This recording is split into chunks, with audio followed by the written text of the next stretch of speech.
Donc on se retrouve tous les deux face à ce nouveau 2008 100% électrique. Alors petit nouveau parce que ce qui va changer concrètement en termes de style, il n'y a pas grand chose.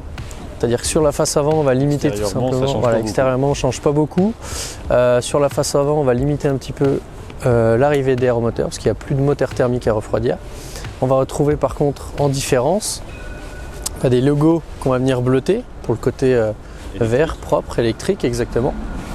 Pareil ici. Et on a le petit logo E qu'on va retrouver sur le badge à l'arrière. Sinon c'est un 2008 identique au thermique. Là où ça va vraiment faire la différence, c'est du coup dans la conduite. Exactement. On va retrouver tous les beaux aspects de l'électrique.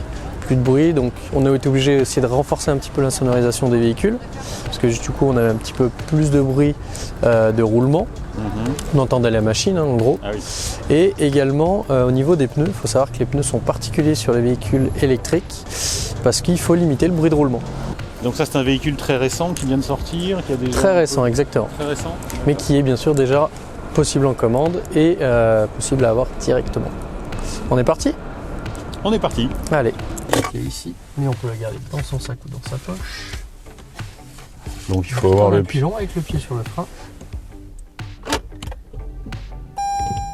Le petit message de démarrage, un petit compteur analogique.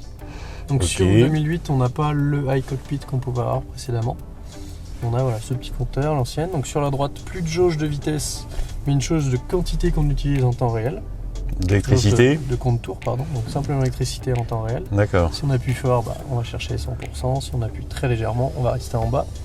Le mieux étant de rester dans la partie éco, bien sûr, pour moins consommer. Et charge, c'est quand on est en... Alors quand on va venir effectivement relâcher.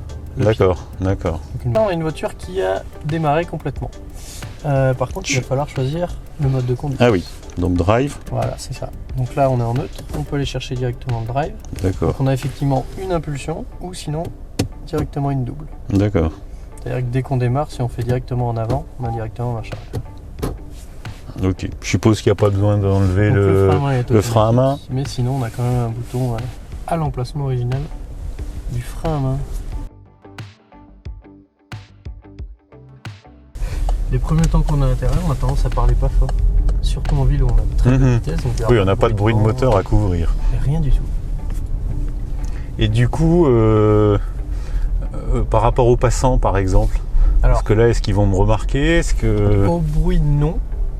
Sauf qu'on a quand même un bruit. Donc ça, c'est une norme européenne. On a toujours un petit bruit sur les basses vitesses jusqu'à un peu moins de 30 km/h. D'accord. Qui est obligatoire. Qui est émis à l'extérieur. C'est ça. Pour prévenir les... Qui fait office un petit peu aussi de signature. D'accord. Premier ressenti. Oh, c'est très agréable, très souple, très silencieux évidemment. Donc là, 298 km d'autonomie, c'est qu'elle est charge complète non. Alors là, on n'est pas au max du max. Mais pas loin. Pas loin, effectivement. D'accord. Et cette autonomie, elle est comment elle se calcule ? Elle se calcule par rapport au cycle, par rapport au type de route qu'on utilise En gros, par rapport à l'utilisation.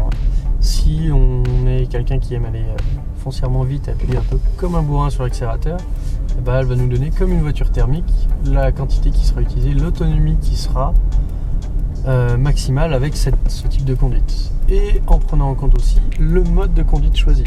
D'accord. À savoir normal, éco ou sportif. Là, je suis en mode... Donc là, on est en normal. Normal. On a le mode sport qui est au-dessus. Ah oui, ok. Et on a le mode éco qui est en dessous. Donc en gros, en mode éco, on va avoir 60 chevaux, 70 chevaux, pardon, ouais. Alors 80 en mode éco. En mode normal, on en a 110. Et en mode sport, on a les 136 chevaux. Là, faut pas hésiter. Là, je suis en mode normal. D'un coup, et aller chercher la vitesse. Là, on était à peu près... Sans se prendre la voiture de devant. On était à un peu plus de 3/4 de la puissance possible. On n'était pas à fond. Et déjà, on a une voiture qui part d'un coup. Ah oui, qui accélère bien, oui. Ça, c'est le bonheur de l'électrique. C'est-à-dire que le moteur électrique, il a cette capacité de donner... Il a beaucoup de couple. Ouais, c'est ça. Il donne tout son potentiel d'action à l'instant T où on en a besoin. On va rester dans des vitesses... Ça, c'est pas mon permis. En revanche, là, j'accélère plus, donc elle charge. C'est ça, on est sur la phase de recharge. Donc, on est sur une Peugeot Peugeot a toujours été très bon pour les châssis. On va prendre à droite. Et du coup, on a une voiture qui a une direction qui est très vive. Malgré le fait qu'on soit haut, donc avec une suspension un petit peu souple, un pneu qui a un flanc assez épais, on a quand même une voiture qui tourne quand on lui le demande. Elle n'a pas cette façon de se coucher. Ouais. Et c'est aussi pour ça qu'on a des sièges un petit peu tout plus... droit, non on va prendre comme la voiture. À droite, là ouais. On a aussi des sièges un petit peu plus fermes. Ouais, on est bien que les maintenu, autres ouais. marques françaises. Ce qui est bien, c'est ça aussi quoi, sur ces électriques, c'est que ça reste la même conduite. Oui, Sur c'est tous les pas... jours. Oui. Voilà, c'est pas... Les vibrations, le bruit, et en moins. Ça, voilà, c'est ça. Ça enlève juste les inconvénients.